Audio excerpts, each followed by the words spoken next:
Aloha! Sorry for the voice. Feeling ko I'm in Hawaii. Ayan.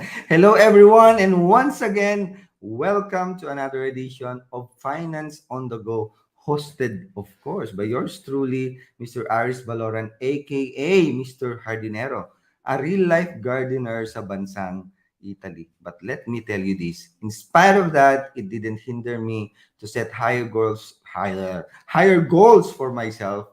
So yours truly now is a registered financial planner, a Yaman coach under the PFA of Personal Finance Advisors Philippines, a transformatory coach, and one of the junior financial advisors of Empower and Transform. So one of the limiting belief we financial planners encounter every day or pag may mga nakakausap kami is sinasabi nila life is so short so we must enjoy it now. Or yung mga iba, sabi nila, kailan pa kami mag-enjoy pag matanda na kami? Kaya some overspend to the extent that they forgot the foundation of a steady financial life, which is to have at least 3 to 6 months na emergency fund or hindi na pala, at least 1 year na because of the pandemic. And of course, to have insurance, both life and health. And I know mga kagarden, this is hard, especially to have this kind of mindset. Even me, nahirapan ako to develop this kind of mindset. That's why I invited someone who will be helping us how to develop this kind of mindset.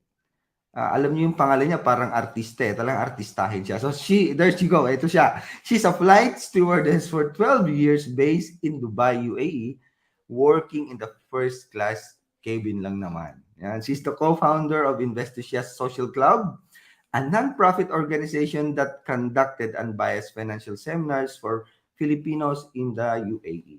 Also, she's the co-founder of Investicias Events Management Company. Ito naman, an events company geared on creating financial events for Filipinos. Aside from that, yan, ang dami no, co-creator of Crew Essentials, a flight attendant planner.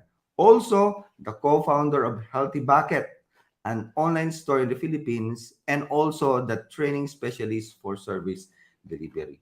She is also a graduate of the Registered Financial Planning course and a future Registered Financial Planners, mga kagarden.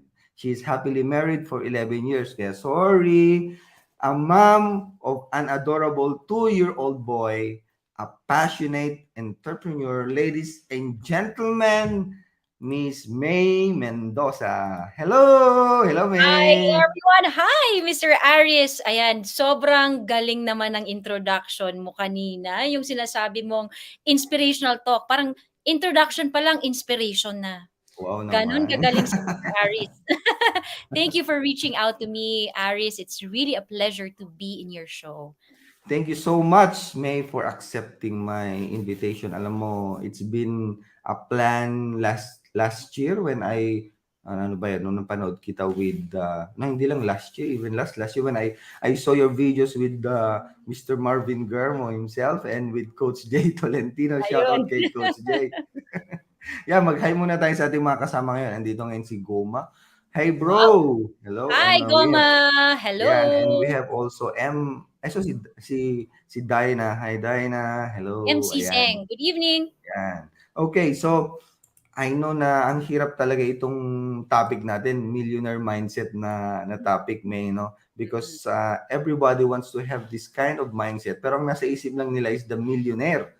mm. They stop dun sa salitang millionaire. The Right, mindset wala yun kasi ang gusto nila want to spend the million.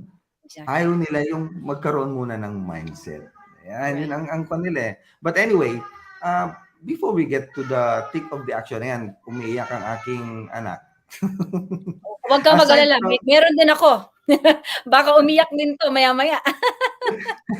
so aside from my introduction to you, can you please give a little bit of addition on who is May Mendoza? All right. Thank you very much, Aris. And that's a very interesting question. And rarely I get to, be asked of that question. And one of that I believe is despite that the titles or whatever it is that I have really committed myself into, underneath of those is really my passion to develop my character. The Mm-hmm. passion to really continuously learn, And I believe na what is really important is knowing that there is no end. Okay? That one must continuously grow. Dapat talaga mag-exert tayo ng effort. And I believe hindi lang sa aspect pagdating sa finances, but even sa ating personal relationships, sa ating emotional well-being, mental well-being. So underneath all those, it is somebody who really seeks for personal growth. And whatever it is that I learn, I also want to give it out. I also want to give it back to the world. Because I believe what you give, you get. Kung ano yung ibibigay mo, yun din ang makukuha mo. Like Newton's law of motion, that, Ah, every action, there is an opposite and equal reaction. So, in inertia. everything else, what you sow, you reap, sinasabi nila, di ba? So, Yeah, I yeah. believe we have to develop our character para kahit anong mangyari, daanan man ng problema, or mga challenges sa buhay, alam natin na our character is strong and solid. Wow. Ayun. I heard this one from Sir Dodong. I know he's from Bukidnon Ah, also. yes, Yeah, yes. he usually talk about character, na kahit anong test of time, God will test your character. So that's why this will segue me to my next question to you, that who was your greatest influence, or do you have any experience or any hugot na nangyari sa iyo that became that foundation na meron ka ngayong yung mindset na yan eh. Yung mindset mo ngayon, ang sasabihin ko diyan, sana all meron ganyan na. So any of Okay. those. I remember, Aris, when I was 3 years old. So I'll bring you back to memory lane. 3 years old ako, so batang-bata pa, I would run kasi medyo malapit lang yung bahay namin at bahay ng lolo ko. I would go run, and then I would be with my grandfather. So I was the first apo. So iba talaga yung lolo Mhm. tsaka apo, no? So Yeah, at that yeah. point, I would see him how he would do business, and then he would kakandong ako sa lolo ko, he would tell me stories. And so that carried on until I was in grade school, high school, and even college. And I'll cite this particular moment in my life where I was in college kasi dun yung time na may critical thinking ka na. So Yeah. we would always talk about religion, about politics, because he's a book reader.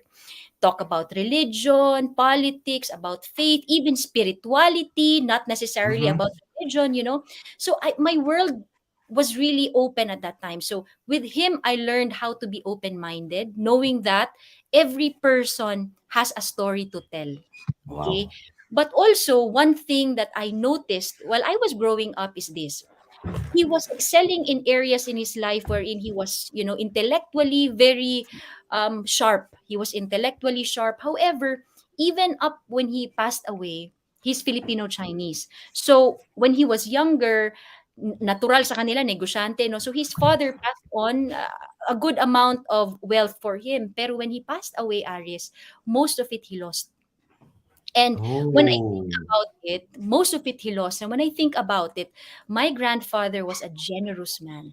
Okay. And there's nothing wrong. I believe there's nothing wrong about being generous. Most Filipinos are being generous. As an example, pag may pupunta sa kanya, tapos sasabihin na, because as an example, he used to own a particular amount of land. And so he Mhm. was trying to build a subdivision. And then people would come to him and say, gusto namin magtayo ng simbahan.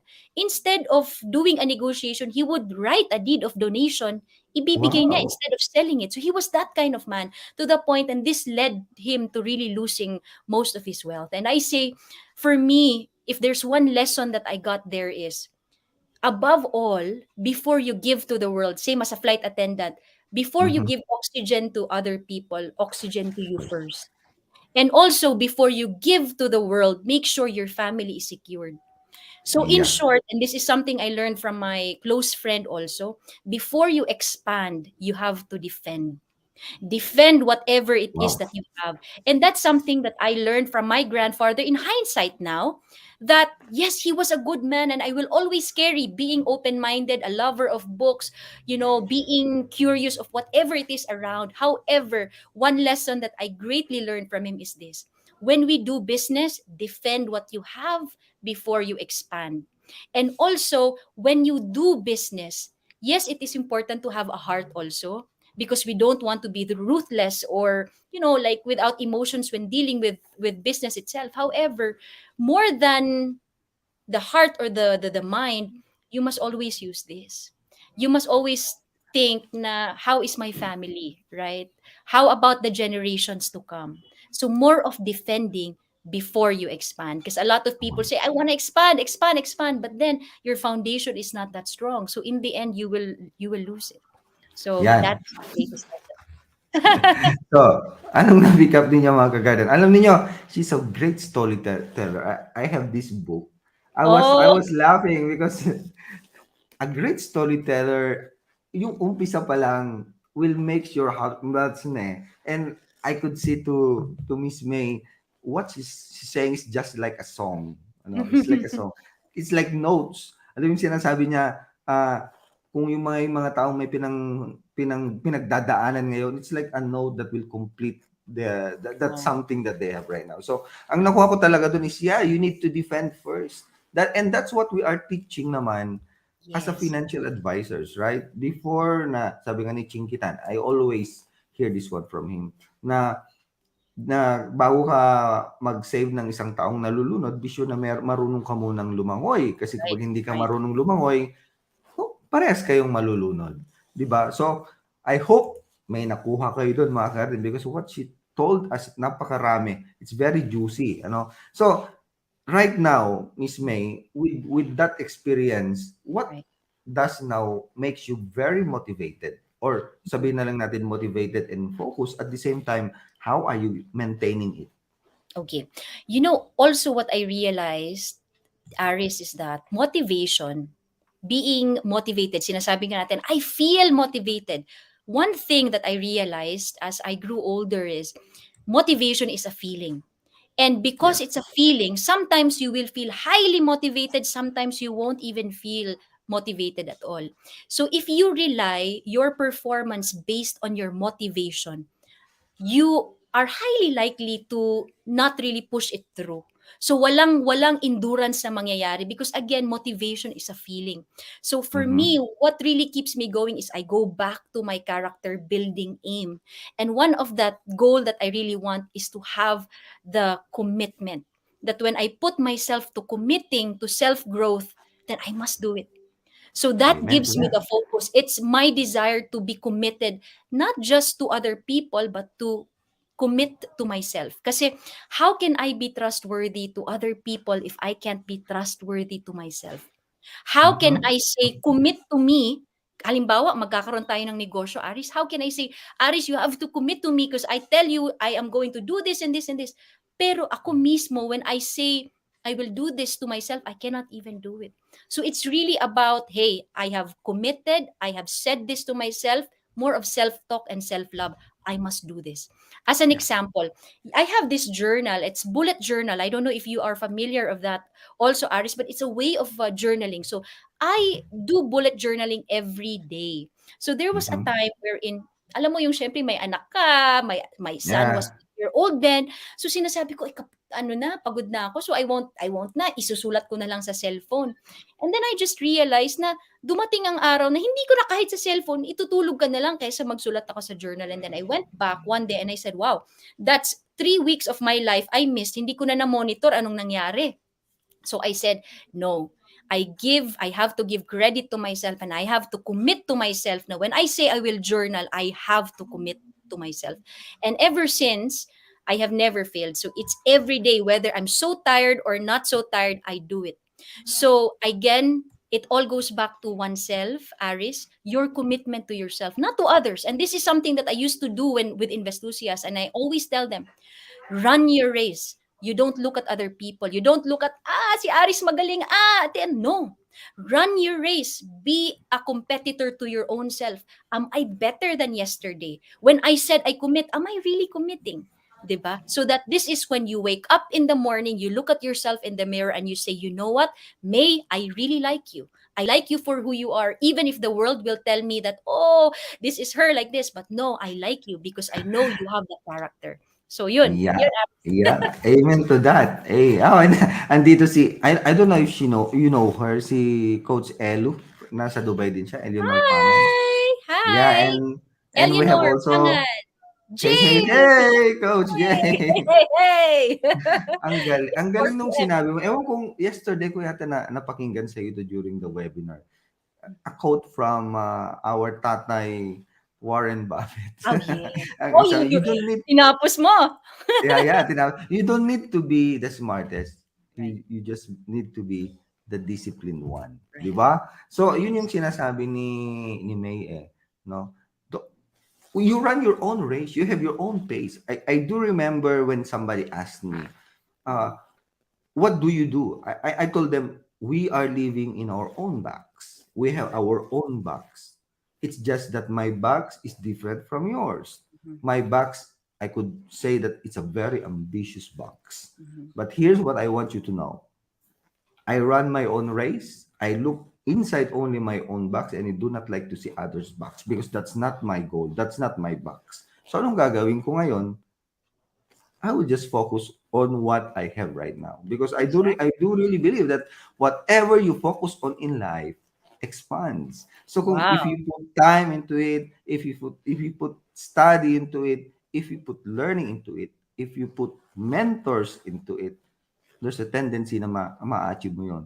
So right. sabi nga ni May, life is not a race. Ito na may movie to Three Idiots. Life is not a race. Oh, I Sinasabi love life is Three not a race. Yeah. Idiots. Yeah, yeah, I I love it. love it. Ilang oras yun? 4 hours yun. For hours. Yeah, yeah. Iyak, So, tawa, lessons. ang daming lesson doon, but one of the lessons na nag-get ko is life is not a race. Yan yung sinasabi namin. So, yan yung sinasabi ni May na character. It's your character that drives you from point A to point B. Yan. Yung motivation, okay, andyan na rin yan. Yung character is the, yung values mo, yung value system. I remember Boss Rex Mendoza, palagi niyang sinasabi yan. It's your value system. What do you believe? Ano yung mga pinaniniwalaan mo? Kasi baka ikaw naman ay nabubuhay lang sa sinasabi ng iba, hindi ikaw yun, ano? So, yun, that's not. Ano pa, parami na naman tayo. Let's go na to I number like it. I'm three. learning. I'm really learning. Yeah. What about setbacks? Any particular na failure na something that Mhm, slams you down or you learn a lot from that failure? Because sabi nga nila, if you didn't fail much, you haven't succeeded much. So, mhm. any failures na na-encounter mo? A lot of learning, and sinasabi ko to, Aris, that I consider these as tuition fees because you really have to pay. Maybe sometimes not monetarily, but your time, your emotions. But in Yeah. this case, this tuition fee, I had to pay really a big amount of money, and also time and emotion also. And these experiences I really wear as an armor, because through that I really learned. Back when I was living in Dubai, as you mentioned, I used to live there for 12 years. My husband and I invested in two crowdfunding initiatives. So Ooh, with that one, and my basis of really entering into that business was, oh, trust. Okay? malaki kitaan. Kilala ko. Oo, 'di ba? So Ah, kilala, ha? kilala mo. Yeah, Ayan. kilala mo, like I know this person, no, like professionally I know this person, or also friends kayo, right? Friends kayo, or then you say I trust this person because I've known him for so and so years. I've known her for so and so years. So that was the sole reason why we invested. And the promise of earning, and we were young then, we were young. So what happened was those crowdfunding initiatives never really came into fruition. One, we never even had one profit share. Ang pangalawa naman Oh, was, ngayon nagsara siya, no? It was a food chain business, but nagsara talaga siya without proper closure and so on. And that was really a big, tuition fee that we had to pay. And the lesson that I learned, that I carry now, is this: if you're entering into business, especially if you are partnering with other people, the basis that you know the person is not enough. Sasabihin mo na, kakilala ko to, or kaibigan to ng close friend ko, or magaling siyang trabahante, or empleyado sa kumpanya. Because if a person is very good in his job, it is not necessarily a guarantee that he will be a good entrepreneur, because as you said nga earlier, it's a mindset. From an employee mindset to an entrepreneur mindset, it's going to be a journey, and it's not an easy journey.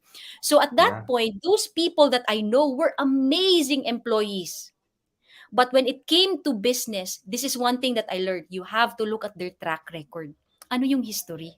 Ano yung trend? Meron na ba silang trend? Meron na ba silang history? Why? Because if you are, siguro if you're so wealthy, and for you, just this is just an example, if maybe 500,000 is okay for you to lose, then by all means. But if you're an OFW, wherein every dirham or every euro, every peso counts, then you really have to be critical with all the businesses that you enter. And minsan Tama. nakikita ko din kasi, Aris, that as Filipinos may savings ka, may nag-offer, parang hindi ka mapakali na, I really just want to Mhm. put this out, gusto ko siyang palakihin. So in the end, sometimes your judgment becomes clouded. So my lesson there, and hopefully I encourage everybody also to do the same, that when there is an opportunity presented before you, step back, look at the scene objectively from from afar, and see, the one that's offering, is this credible? Does this have a track record? Okay, how much am I going to lose? Am I willing to lose this amount of money? If ever we are friends and this doesn't work, will I be willing to still be this person's friend, or am I gonna walk away? So questions like that, as opposed to just your feelings. Like lesson sa lolo ko, di ba? Not just Yeah, yeah. feelings, but use this. So that's one of the lessons that I learned, na dinadala ko ngayon. So when people are offering businesses, I step back and I get the courage to really say, no, not for me, next time na lang. Or maybe Mm. somebody else. Yun ang sinasabi Yeah. ko. Alam mo, may parehas tayong napagdaanan Experience? din na parang ganyan, pero I could not just say it here, pero gano'n. Ang laki ng tuition fee naming mag-asawa because of that. Mhm. Kasi nga, opportunity. Ito palagi nilang sinasabi kaya nababurn ang mga tao. Itong Yeah, sinasabi nila sa atin. right. Opportunity knocks only once. Yeah, But no eh. Opportunity will only come to those people who are ready. And correct. if you're not ready, even the opportunity is there, pumasok sa opportunity na yon, you'll get burned. Why? Because you don't have yet the skills. Yeah, And I believe that having this abundance or having these businesses or having these gains sa ating mga investments will only come if you are ready and if right. you have the skills. If you don't have the skills, wala. Kahit ang laki ng puhunan mo niyan, ang laki ng kapital na ilalagay mo dyan, wala. Yeah, Walang mangyayari. So, yun, let's all learn from other people's mistake. Kasi nga, hindi naman pwedeng pumasok ka rin doon para matutunan mo yung lesson na yun. So, learn from these lessons. Sooner true. or later, I will be, anong tawag nito, ikukan ko rin dito, ikukento ko rin kung yung mga nangyari sa amin. But right now, it's not yet the perfect time to do it. But anyway, thank you for that lesson. I learned a lot from that. Alam niyo, from that tuition fee that we have with my wife, alam mo, May, Mhm. medyo naging kwan na kami eh. We don't care if you're a family member, if you're a close friend, we will Mm. do first our due diligence. Right. Kasi nga, that's Good. the Yeah, most important muna. Kaya yung right. mga nagsasabi sa akin, do you want to enter this kind of business? I always ask them, what's the market capitalization? Yung kasi yung una kong Yeah, tinatanong. What's the market capitalization of that business? Pag hindi nila nasagot yan, sasabihin ko, oh, okay. Pero alam na nila ang next na nasagot. yeah, Which yeah. is, no. Pag hindi nila nasagot. Because I have set rules. We had set rules. Me and my wife set rules before kami papasok. So, ano namin yung business na yan? What is that Mhm. business? Kumikita ba yung business na yan? Okay, so pag sinabi sa iyo, ito yung magiging share mo. So ang tatanungin ko ulit sa aking sarili, kaya ko kaya okay ba yung price na sinasabi niya? Baka na masyadong mahal yung sinasabi niya. Right, Kikita ba ako? 'Di ba? right. So marami kaming mga set Checklist. rules. So checklist. Kung mayroong isa na wala, never mind. So hindi na pwede. Yan. So Yeah. 'yon. Nice. I'm So learning also. I like this. I'm learning also. yeah. I thank you for that. So May naman, being an ex-OFW, Yeah. what can you say? Ano yung mga common mistakes ng mga OFWs natin na nakita mo, yung mga nakasalamuha mo o mga nakita mo dyan sa Dubai, and what Mhm. advice could you give them?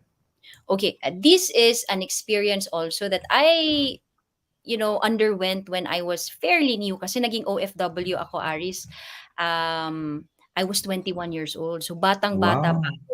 But it's the good thing is I woke up and I was aware of my finances not more than 2 years. When I was 23, I woke up and I started really shifting, 180-degree change.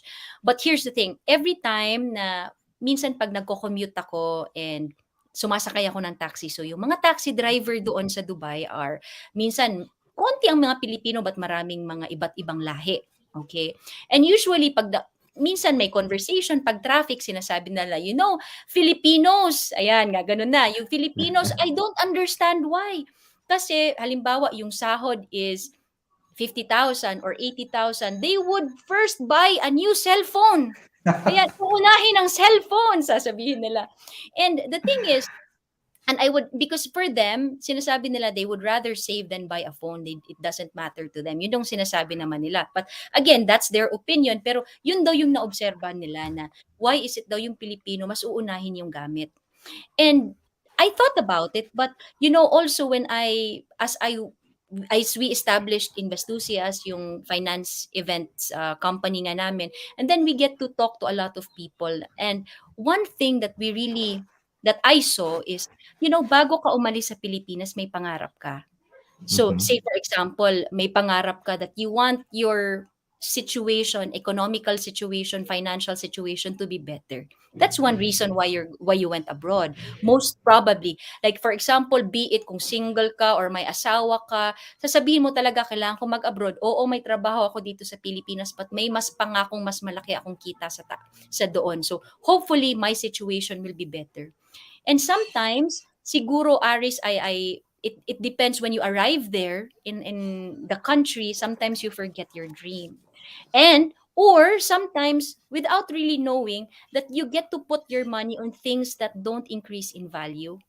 That maybe is one of the reason also. See, for example, instead of really saving your money and putting it or reinvesting it, maybe MP2 or whatever kinds of instrument, again, you would rather, bibili na lang ako ng cellphone.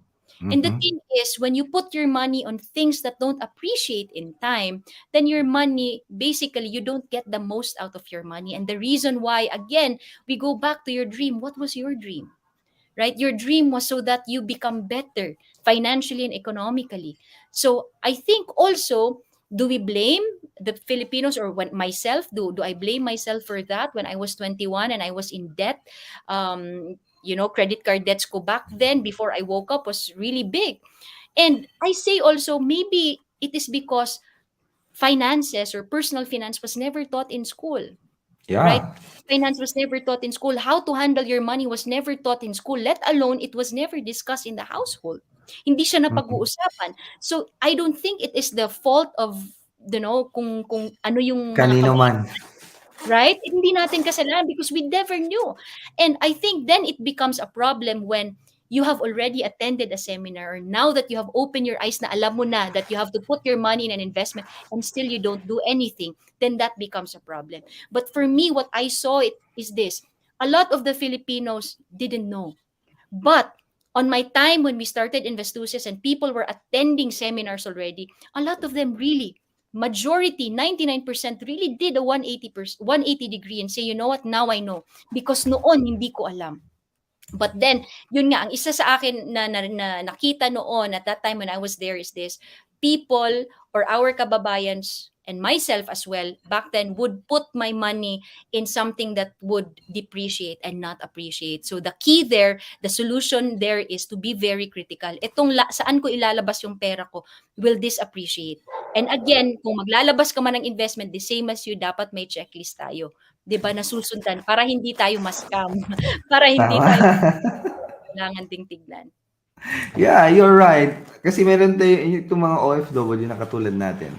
Meron yung tinatawag na pagdating sa abroad, meron yung newfound wealth shock. So yung mga OFWs dyan na o mga OF na sanay sa 10,000 pesos na sahod bigla pagdating ng abroad 30,000, 50,000 kaagad yung sahod. So meron tayong tinatawag na psychological wallet. Ito yung money temperature na sinasabi nila. Wherein, yung, doon ka lang sanay yung subconscious mo, nasanay siya sa 10,000. So, ang sobra nun, ang feeling mo, ang saya-saya mo, yeah, may sobra. Ngayon, ang gagawin mo lang, isa-save mo lang yung 10,000, yung sobra, gagastusin mo lahat. Until such time na, ay, ilang years na ako dito sa abroad, wala pa akong nasisimulan. Kasi nga, yung subconscious mo, hindi pa napapalitan. That's why in the book, A Millionaire's Mind, The Secrets of a Millionaire's Mind, ni T. Harv Eker, ang sabi niya doon, ang utak natin is like a computer. So, anong gagawin natin para kung gusto nating palitan kung ano yung meron sa subconscious natin? Right. Repetition. Mm-hmm. Repetition. And this is according sa isang psychology doctor, which is I am applying it to my sons, is the most important age of a child is from 0 to 7 years old. Right. Formative Ang years. kung yung kanilang utak is like a sponge, lagyan mo ng tubig, i-absorb niya lahat yan. So, those are the most critical states. So, kung ano yung gusto mong ituro sa kanila, ituro mo na sa kanila. So, ako ngayon, being the father, at natutunan yung mga ganito, I am now sharing it to them. So, kung yung aking panganay, you ask him, what is this, what is stocks, what is investing, what is saving, he knows. He knows Wow. everything. Pwede niyang Good. explain sa'yo yan.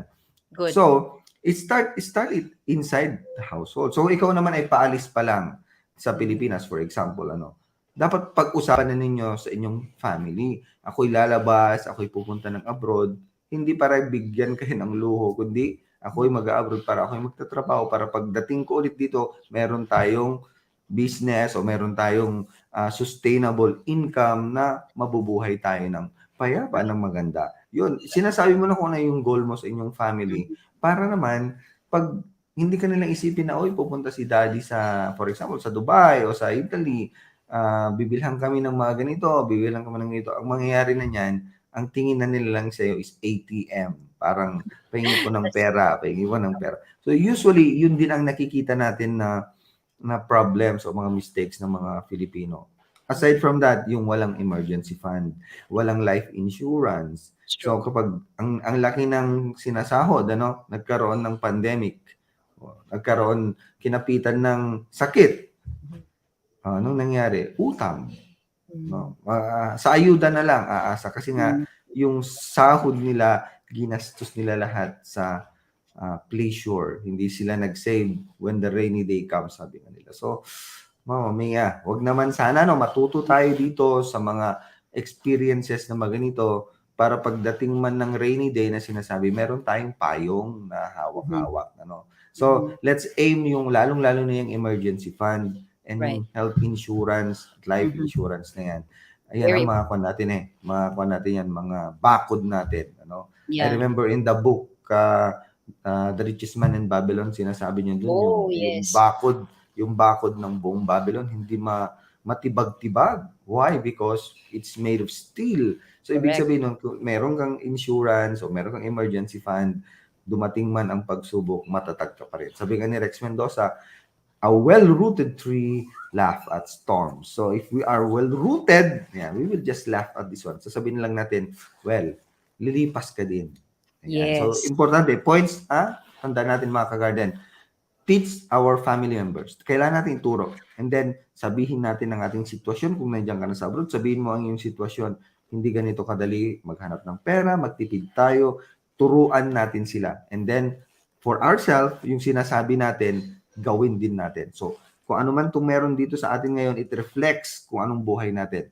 So, ikaw mismong nakakaalam kung anong nangyayari sa buhay mo. So, if there's something na kailangan mong palitan, May and I are here to help you if you need help. We are financial advisors, so don't worry. We will giving you value na definitely will give a change sa inyong buhay. Yan, napaparami na Exactly. naman ako. Yeah. Pero Diyos very ko. magaling. Magaling, Aris. And also to add to that, kasi if you are somebody who's listening and who's watching, and then you say, matagal na ako dito sa abroad, maybe 5 years, and eto na, may utang ako, wala pa akong emergency fund, wala pa akong insurance, or yes, right now, kung may sweldo ako, nagbabayad ako ng credit card, or nauna ko yung mga items that depreciate in value, can I still change?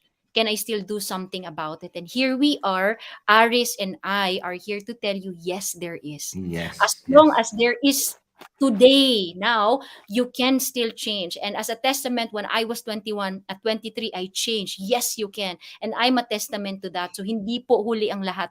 Because again, this is a reminder for you, we are not on a race, right? You run your own race. Buhay po, at least masasabi natin, at age 70, Iha, kahit 50 na ako, pero nagbago yung buhay ko because ito yung mga ginawa ko. Right? So for me, Yeah. there is hope. If there's today, then there's hope to change. So kahit anong sitwasyon natin, you can still do something about it. Ayun. Amen to that. Amen. Sunday ngayon eh. Kaya yun, naging prayer meeting na tuloy. I remember si Pubs kahapon. Oo. Ay, oo. Ayan.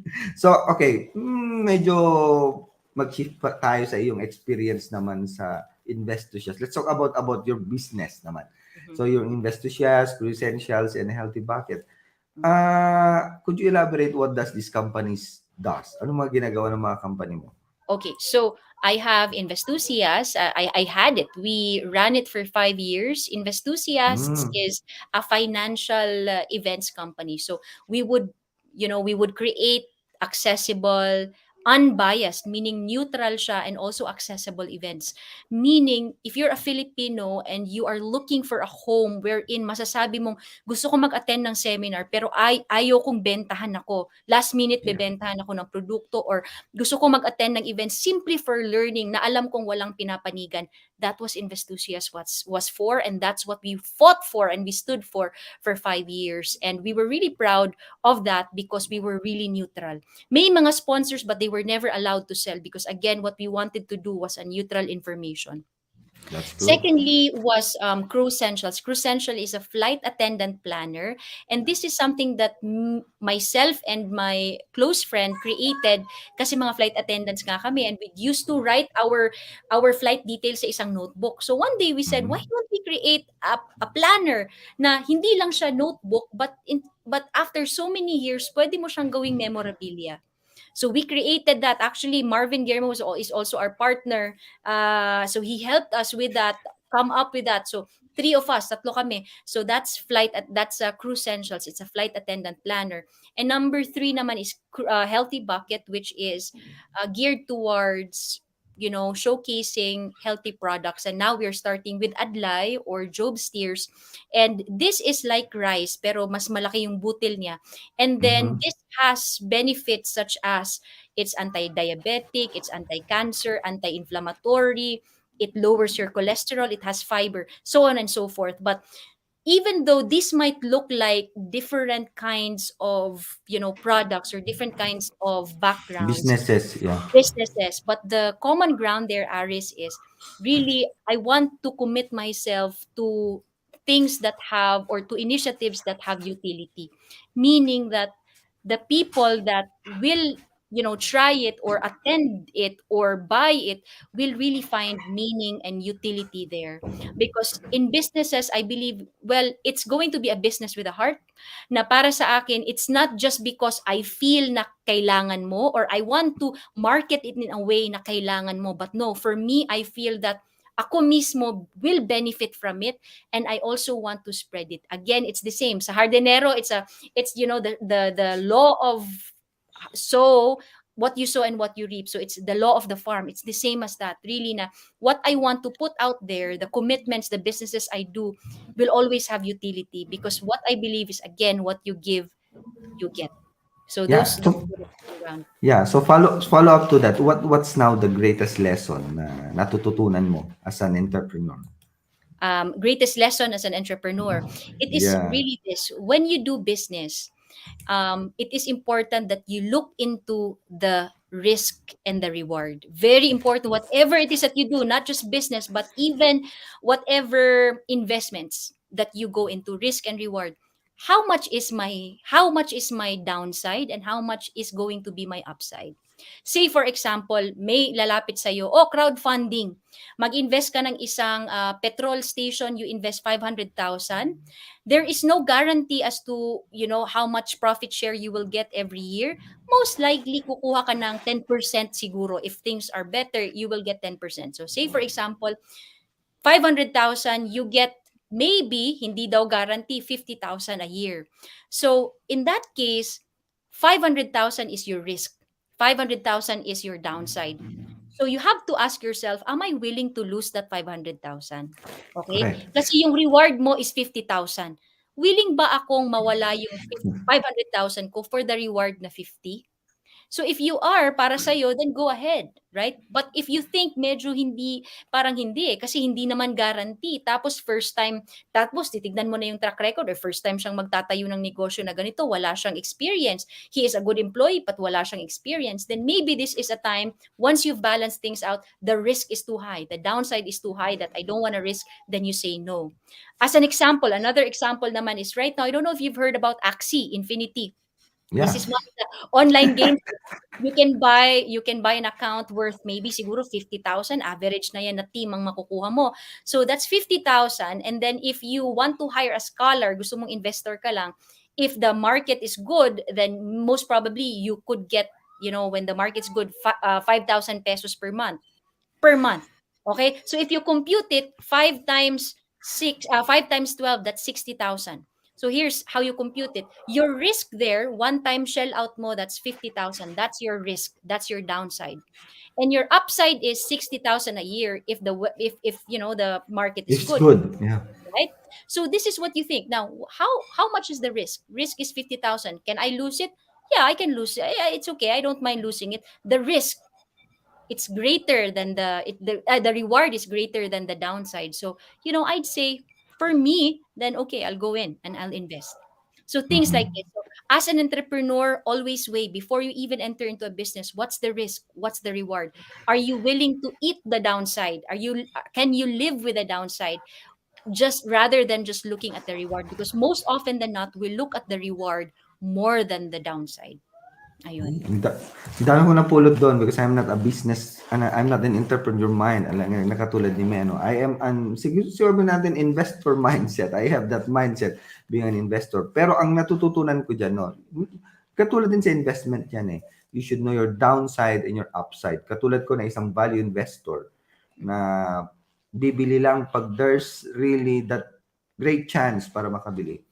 I usually gave myself at 15 to 20% upside. So, big Okay. sabihin, kung yung stock na yan, for example, Ayala Land, bumagsak siya ng 10%, hindi ko pa bibilihan yan. Aantay kong babagsak yan ng 15 to 20% Ah. bago ko pa bibilihin para at least may upside pa ako na 20%, di ba? Mm. So, ganyan ang kuha natin. Yan ang natutunan ko dun sa sinabi ni May na know your risk and then marunong ka dapat ng konting computation.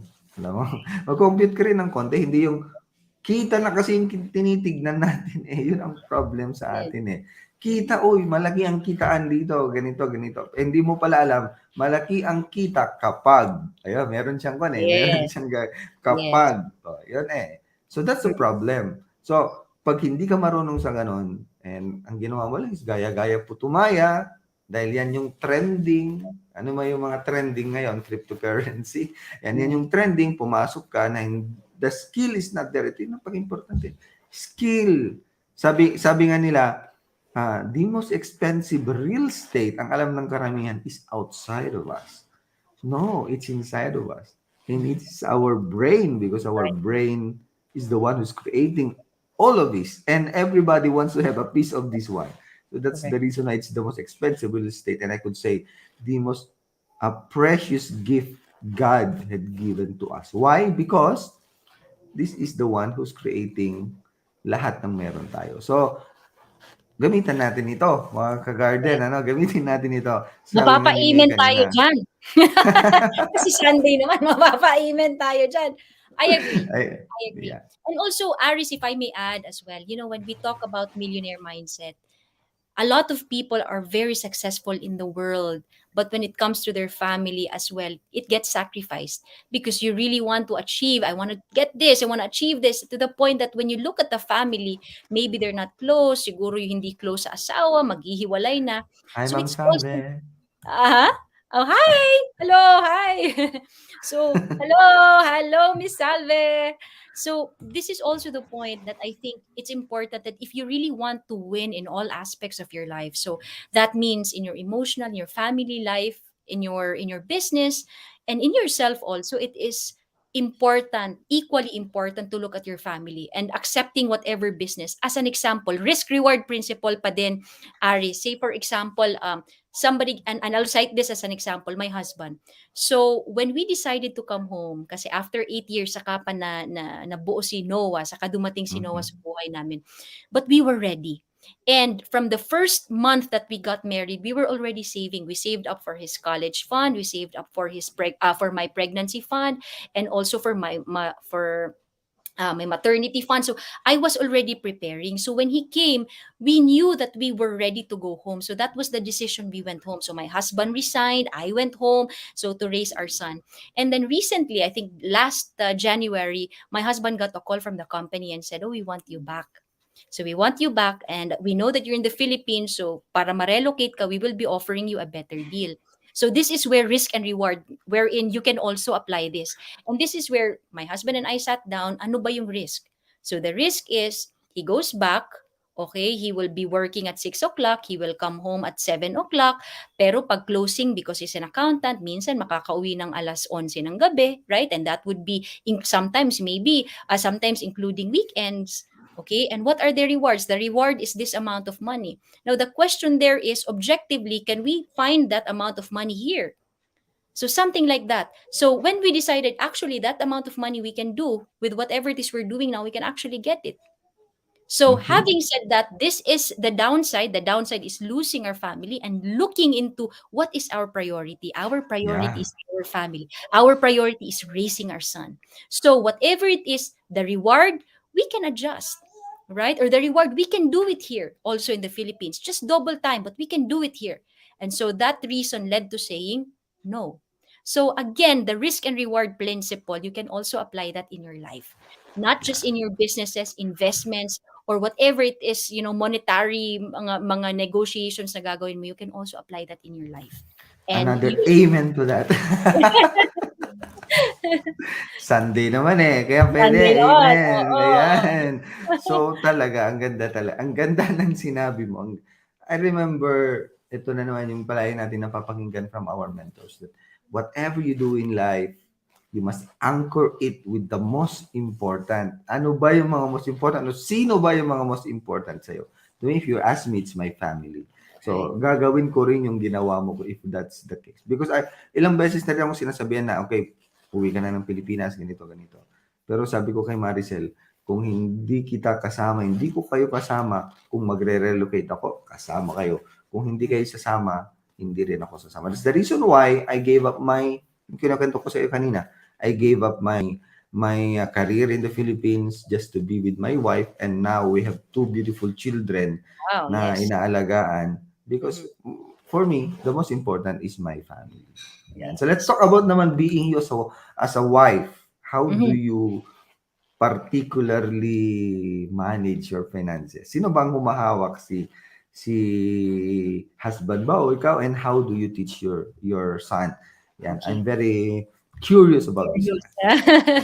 Okay. Yeah. So we started budgeting. I think I've shared this one. So when I was talking to Jay, when we were still dating, my husband and I, he's an accountant. So it's expected, sana, no, that he'll be the one who holding the money and managing the money. So when he was still my boyfriend, he told me, okay, sige, I'll give you my debit card and then just give me an allowance. Kasi he found out that I was budgeting. So eventually, before we got married, we sat down and I said, here you are. Ito yung retirement fund mo, investment fund mo, holiday fund mo, ito ang iyong emergency fund. So he said, hindi ka man lang kumuha kahit isang dirham. Sabi ko, no, kasi may kita naman ako eh. Right? So I never touched his money and I just really allocated where his money went. May allowance lang siya. So having said Wow. that, I don't know if my husband was testing me that time, pero since then, when we were dating and then we got married, I have always been the one managing our finances. My husband handles the investments, pero ako yung budget talaga every month. And we have been married for 11 years, so I have been doing that diligently. And again, we go back to character. It's the commitment that I really want. This is for our family because our family is our priority. So what I do is really positioning ourselves when we were first month kaming as married couple, again sinabi ko na sa'yo, it was the basic foundation I was saving up for. I was saving for retirement, investment, emergency fund, holiday fund, and also love fund or tithes. We've been saving that one. Yeah. But Amen to when we that. got but when we got married, I added our maternity fund or maternity fund. And then that was because pag manganganak ka, kailangan ko ng, panganak. And then we have pregnancy fund pag buntis na ako, like any expenses, I also had that. College fund ng anak namin, I was already saving up for that. And Wala pa so, nun, ano? wala pang anak because the Noah came after 8 years. So I think the key word there is position. I really believe, and I learned that from Marvin, you really have to know the position. So when my son was born, ngayon he's 2 years old, and then we were sitting down, my husband and I, we sat down and I said, when he goes into university, most probably isang kotse lang ang meron tayo, most probably he will live in the city and he might need a car. Not that we will give it to him as a gift, or anak para sa'yo talaga, no, just in case he will need it, let's save up for it. Ngayon pa Na lang rin, pag-ipunan na rin. natin. Simple thing as that. Or even like this, as little as this, na majority of my family, 5 kami magkakapatid, ako eldest. I wore braces before, 2 of my sisters wore braces. So, inisip ko, malamang, kasi yung husband ko nag-braces, little as that, as little as that. Sinabi ko sa husband ko, most probably our kid, baka mag-braces din to pag high school. So, pag-iipunan ko na. So it's the word there is, some people might say it all too much naman, but for me Yeah. it's the peace of mind that I'm after. And it has really worked well because the time when the pandemic hit and a lot of people were really tense sila na, okay, what's going to happen? Yung budget natin, I can say it was like the Babylon, and I can really say with confidence and with pride that we were able to stand. Why? Because we positioned ourselves well. When we decided to say, let's go home to the Philippines, we were armed. So again, it was really savings that really, saving and positioning yourself. And one thing also, as you said kanina, you mentioned about psychological wallet. For us, we were already okay with having an allowance. So may allowance ako, may allowance yung husband ko from the first month that we got married. And that allowance never changed. Sa 10 years kaming nasa Dubai, was I think 10 years or 9 years, almost 10 years, na nasa Dubai kami, our allowance never changed. Even with the promotion, with the upgrade, with the bonus.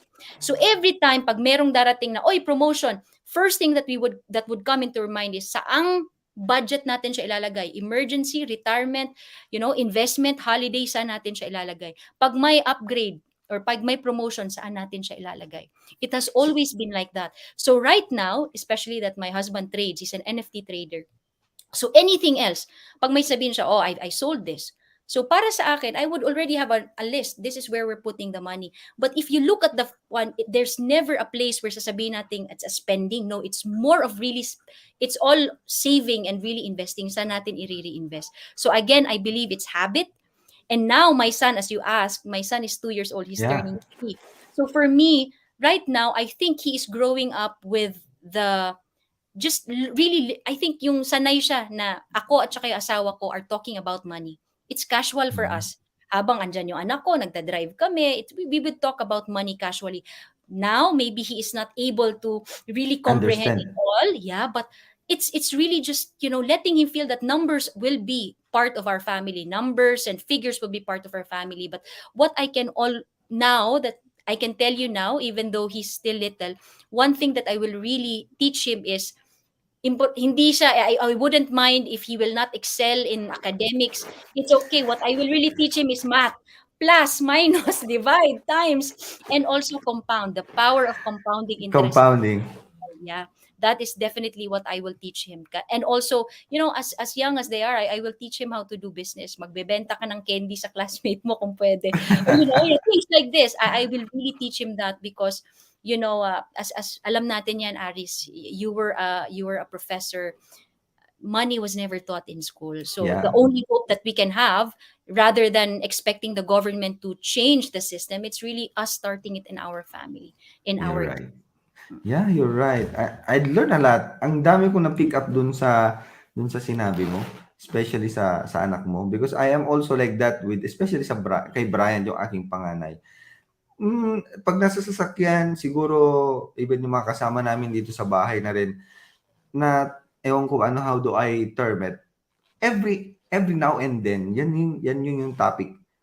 Yan yung topic na yung mag-asawa. We always talk about investments, saving, experiences. We talk about it every day. Yan wala kaming ibang pinag-uusapan. Kung kung naupo kami ngayon, sasabihin namin, "Oh, paano natin ano kaya gagawin natin sa ganito?" Kung minsan ito yung tanong ko sa'yo sana kanina, hindi ba sumasakit ang ulo mo 'pag may mga pumapasok?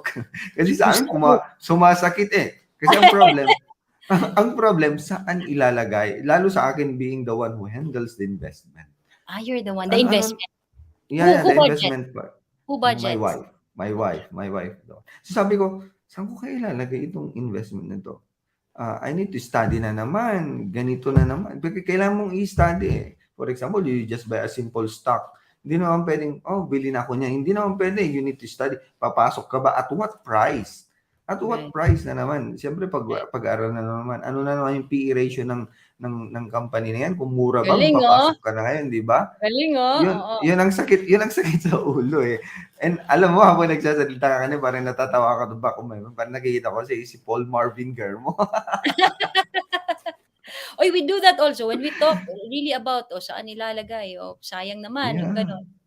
Mm. Kasi nga kailangan pinag-uusapan talaga 'yan sa family, even yung mga kasi parang tabu sa mga family na pag-usapan lalo-lalo na sa hapagkainan ang money. No, to us we talk Mhm. about it. We It's talk true. about spiritual anytime. Like especially to our children kasi nga kailan natin sila kakausapin 'pag meron na silang sariling Correct. opinyon, meron na sariling mundo, mahirap na. I am That's telling to true. my wife, ilang taon lang, I think mga 12 to 14 years old, 14 years lang natin makakasama 'tong mga anak natin and they will leave us. And we should prepare for it because we are so close with our children. Like every day, pag kahit magkasalubong lang kami, "Daddy," hug ka agad. O, alam mo yung mga gano'n. So, I'm telling now to my wife, we should prepare now, mga ganito. So, yung mga sinasabing little details na yan, hindi naman sa pagkon, pero we have also, ganun din kami, medyo ganun na din eh, na-influensyahan na rin. Yan, sa Yeah. mga mentoring nila, Sir Marvin, sila Ma'am Salve, mga ganyan, mga buffer fund, mga on top of the emergency may buffer fund naman. Yes. May additional buffer fund na naman. So, Meron ka na, kumpleto ka na? Building. well, Well, meron. Pero we continuously build it kasi nga siyempre nagche-change naman yung kwan natin, yung situation. So kung minsan, sige lagay natin dito, dagdag natin dito kasi kung minsan may mga sobra talaga so dagdag natin. Kung minsan naman, sige bili na tayo ng mga ganito. Magwalwal din tayo paminsan-minsan. medyo. Oy mga kagarden na hindi mga financial planners nag-enjoy din kami ha. Hindi yung Yes. save niyan, invest, Correct. hindi naman. Sometimes you Correct. overspend also. Yan, so Wow. going now to my last question, May, to you. Right. When it's all said and done, what do you want to be that footprint na for especially to your family na maalala nila sa'yo? Wow, that's a very, very deep and meaningful question. Simple. When I am gone, I just want my husband and my son to be able to look people in the eye and smile and say, "My mom, my wife lived a well lived life, a life full of meaning." And it's not just a life that was wasted away. So a life with meaning. And a life with meaning, what do I mean by that? In all aspects of my life, they can say that she really tried. She tried to really make it, meaningful. Such as, say, for example, when it comes to the family, that they can be able to say, every time I sat down with my mom was really all ears to me. My mom looked me in the eye and say, "Are you okay? How was your day?" Quality time with my mom. My husband hopefully can say the same also, that when it came to decisions such as the family or business, the family or this, my wife was confident to say, "I chose my family." And also when it came to business, for everybody that I mingle with, that they'll be able to say that she dealt with me fairly, and it wasn't just she won, I lost, but everything that she did in business was always a win-win, and it came from that intention. So a life well lived is hopefully that sentence, is something that I want to resonate when I'm gone. Yeah. Ayan. Let's claim it na. Let's claim it na. I Yes, know that yes. in time, no, let's claim it na. So, mga ka-garden, my dear ka-garden, no. So, I hope you had pick up something from this one and as my final message na rin sa lahat sa atin. I know that in this world We are always measured by how much is the peso sign, the euro sign, or the dollar sign we have from our bank account. But here's what I want you to know. We all have infinite value. Yes, ang value natin ay infinite.